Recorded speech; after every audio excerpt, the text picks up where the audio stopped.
We all think we know the story of Esau, right? The minute you hear his name, you probably think of one thing, a guy who was just starving. But what if that's not the real story? What if his failure was actually something way deeper? A warning that speaks directly to the crisis of faith we're all facing in our own time.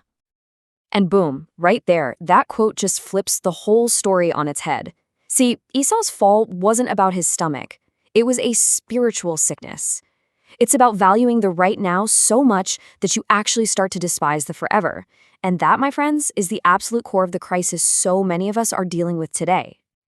All right, so if we're gonna get a handle on the danger we're in, we've gotta go back. We have to correct our whole understanding of Esau's failure.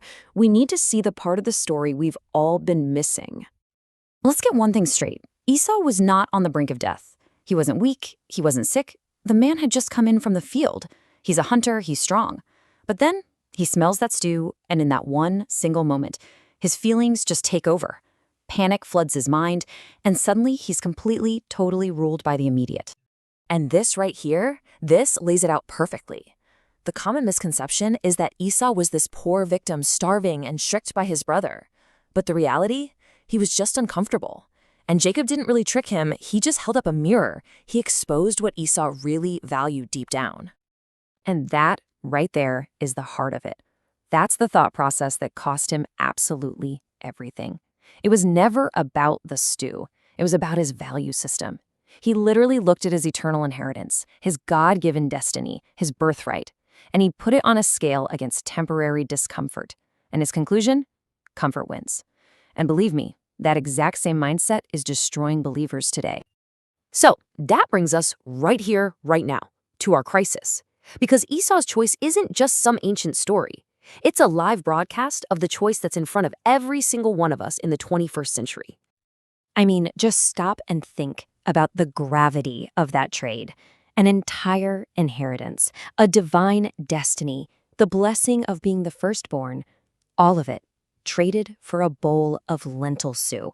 It sounds completely insane, doesn't it? But here's where the story gets a little uncomfortable. We look at Esau and we judge him. But the truth is, we trade our spiritual strength, our time with God, our divine purpose, for things that are worth so much less than a bowl of stew. Think about it. We trade our destiny for the comfort of hitting the snooze button one more time. We trade it for one more episode on Netflix. We trade it for the sheer convenience of not having to try. We trade it for the approval of people who don't even know our God. We trade it for the fleeting pleasure of a moment. Look, the details might have changed, but the heart of the sin, it's exactly the same. His immediate gratification was a meal. Ours is usually a glowing screen. But in both cases, we're running away from the spiritual and straight toward the temporary. And you know what? Heaven sees it the same way. It renders the same verdict.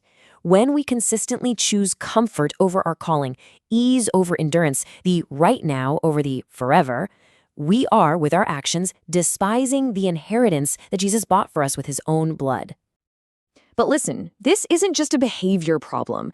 This isn't something you can fix with more willpower alone. We have to go deeper, to the real root of the whole issue. It's a problem of thinking. See, when the Bible talks about the heart, it's not just talking about feelings. The heart is the control center of your life. It's the way you think. It's your core belief system. Esau didn't have a food problem. He had a thinking problem. This was the lie running on a loop in his head. His mind was totally wired to make spiritual things feel small and far away, while physical things felt massive and urgent.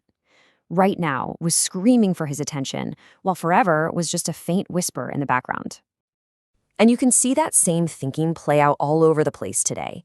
We see a generation that likes Jesus as their savior, but refuses him as their master. A generation that hears truth on Sunday, but then chooses their appetites on Monday. A generation that loves the Father's blessings, but completely disregards the Father's values. It's a dangerous, unstable way to live. So you have to ask, why did God even put this story in the Bible? He didn't put it there just to embarrass some guy from thousands of years ago. No. He recorded it as a loving but urgent warning for you and for me. Because the biggest danger to the church right now, it's not some enemy on the outside, like atheism. It's an internal condition. Casual Christianity. It's believing in God without valuing God. It's treating him and his incredible gifts as if they're just common. And here's the thing, you don't have to say the words, "I despise my birthright," to actually despise it. You can despise it with your schedule, you can despise it with your bank accounts, you can despise it with where you put your attention. At the end of the day, your priorities are the truest statement of what you really value. Okay, but here's the good news. This is not a life sentence. The story does not have to end this way for us. We can pivot from the problem and get to the solution. We can actually reclaim the dominion God always intended for us to have. And this is the real hope here. Esau lost because of his thinking, not because of some unchangeable fate. And what that means for us is that if your thinking can be corrected, your destiny can be recovered. Change is absolutely possible. So what's the game plan? How do we actually do this? Well, it's a four-step process. First, you have to identify it. What's your stew? What's that temporary comfort you always run to? Second, you deny it. You refuse to let it control you anymore. Third, you break it. You starve it of your attention. And fourth, you walk away from it. You make the conscious choice for your inheritance instead. And let me tell you, when you start living this way, something incredible happens. You become unshakable. You become unstoppable. A believer who values the spiritual above the physical, who protects their birthright no matter the cost. That person becomes an absolute threat to the kingdom of darkness. So at the end of the day, it all boils down to one thing, a choice of what you're hungry for. Esau was hungry for temporary comfort, but we're called to be hungry for the eternal things of God. You have to choose which hunger is going to define your life. So I want to leave you with this one last crucial question. It's the question I think God is asking all of us today. Look at your life, your habits, your priorities, and just answer honestly, what is your stew? Because identifying it is the very first step to choosing your destiny over your distraction.